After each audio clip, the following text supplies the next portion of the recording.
Assalamualaikum warahmatullahi wabarakatuh. Selamat pagi anak-anak. Apa kabar hari ini? Mudah-mudahan anak-anak dalam keadaan sehat. Nah, di video kali ini kita akan belajar pelajaran hadis, materi tidak boleh dolim dan bersifat kikir.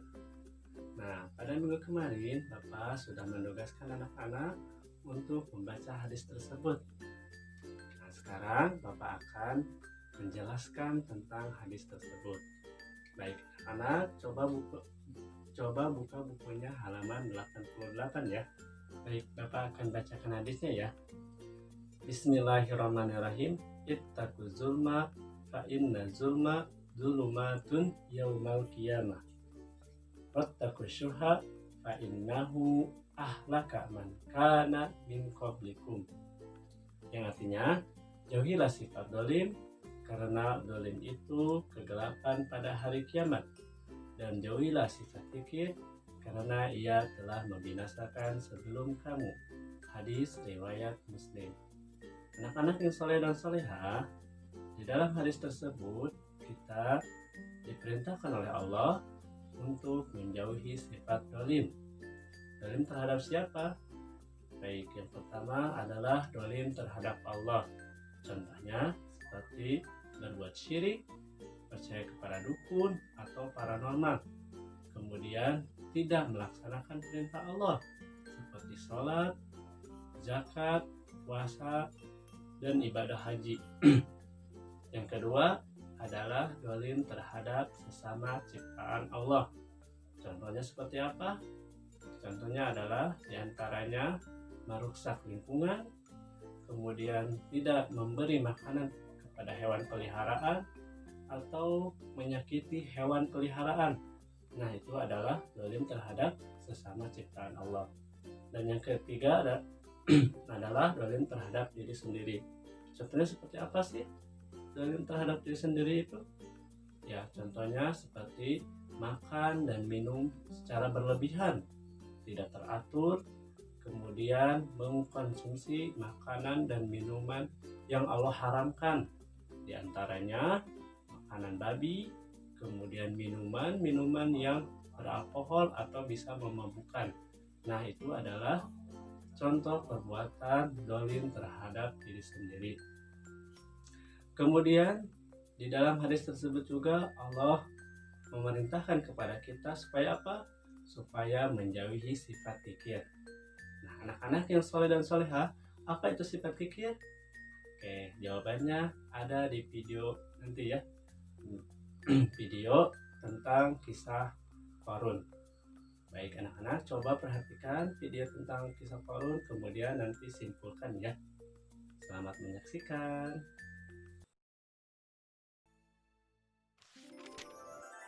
Kisah tenggelamnya harta si Qarun. Kisah ini disebutkan dalam Al-Quran Surat Al-Qasas ayat 76-83. Dalam kisah ini, Allah memberikan pelajaran tentang seseorang yang suka membanggakan diri selama hidup di dunia dan pada akhir hayatnya terkubur bersama harta bendanya. Al-Kisah, di suatu daerah dekat Mesir, hiduplah seorang laki-laki yang sangat miskin bernama Qarun. Diketahui bahwa laki-laki ini adalah sepupu Nabi Musa, anak dari paman Nabi Musa yang bernama Yashar, adik kandung Imran, ayah Musa. Suatu hari, Qarun dikunjungi oleh seseorang. Ternyata yang datang adalah Nabi Musa. Beliau datang berkunjung untuk menanyakan kabar saudaranya itu. Assalamualaikum warahmatullahi wabarakatuh. Waalaikumsalam warahmatullahi wabarakatuh. Wahai saudaraku, bagaimana kabarmu? Seperti inilah keadaanku, wahai Musa. Aku sangat miskin, sampai-sampai tidak memiliki apapun untuk dimakan. Maukah kau berdoa kepada Allah Subhanahu wa Ta'ala agar memberikanku sedikit harta supaya aku bisa bertahan hidup? Mendengar hal tersebut, Nabi Musa sangat iba dan berdoa kepada Allah agar saudaranya Qarun diberi kecukupan harta. Dan permintaan itu dikabulkan oleh Allah. Hari demi hari, kekayaan Qarun semakin berlimpah karena ia menguasai ilmu jual beli perhiasan. Namun sayangnya, semenjak menjadi orang kaya, Korun berubah menjadi orang yang sombong dan ria atau suka pamer. Wahai Korun, aku diperintahkan oleh Musa agar kau menyedekahkan sedikit dari hartamu untuk kepentingan amal. Enak saja. Semua harta ini aku kumpulkan dengan susah payah, dan kalian datang untuk memintanya dengan mudah. Kau sangat sombong, wahai Korun. Kami hanya meminta sedikit untuk diberikan kepada orang yang membutuhkan. Lagi pula, kekayaanmu tidak akan bertambah tanpa seizin Allah. Berani sekali kau berkata seperti itu. Pergilah, jangan datang lagi kemari.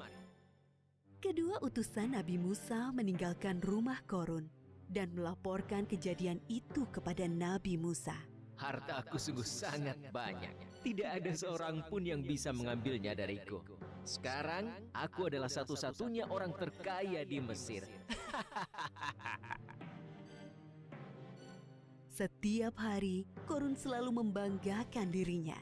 Ia sering berjalan-jalan keluar istana, mengenakan pakaian mewah, dikawal oleh para pria perkasa untuk berkeliling memamerkan kekayaannya. Untuk membawa kunci-kuncinya, tak sanggup hanya dengan satu pelayan yang berotot kekar. Wah, lihatlah Korun itu. Sekarang ia sangat kaya.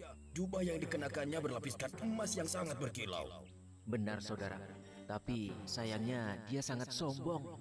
Ia lupa bahwa semua harta itu milik Allah dan akan kembali kepada Allah. Nabi Musa dan pengawalnya mendatangi Korun di sebuah pasar tempatnya berjual beli emas. Wahai Musa, apa yang membuatmu jauh-jauh datang menemuiku?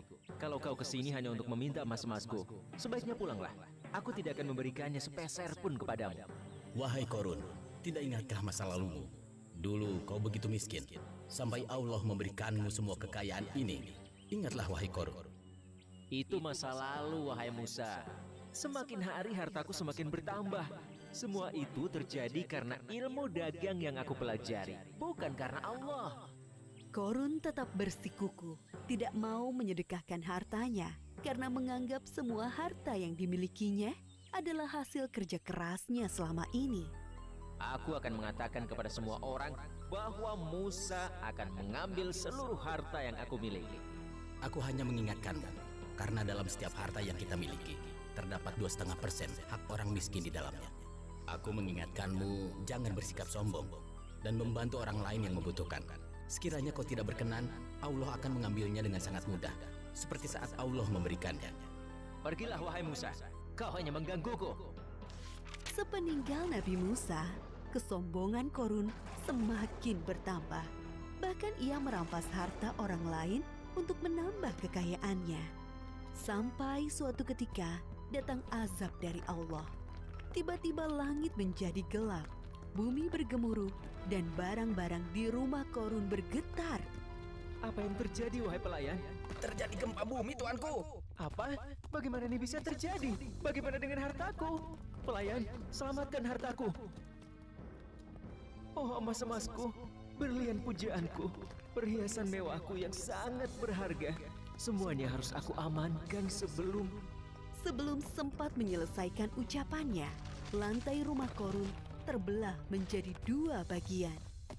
Begitulah akhir kisah Korun yang sombong. Gempa bumi melenyapkannya ke dalam tanah bersama harta bendanya. Seperti yang disebutkan dalam surat Al-Qasas ayat 81.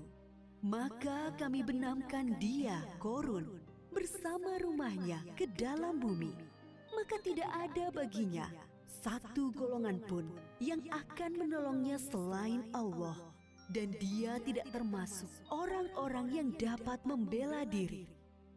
Pelajaran yang dapat kita ambil dari kisah Korun ini, diantaranya jangan menjadi orang yang suka membanggakan diri.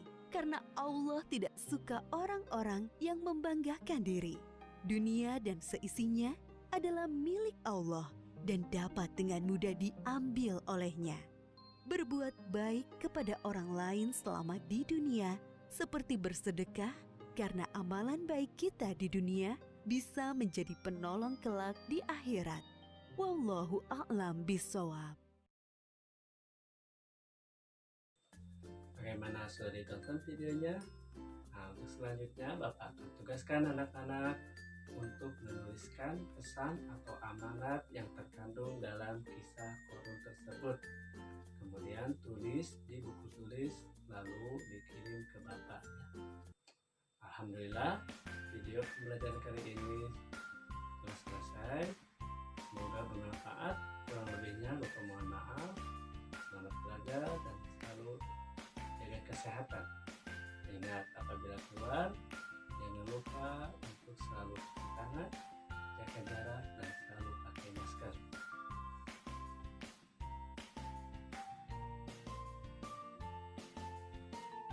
Assalamualaikum warahmatullahi wabarakatuh.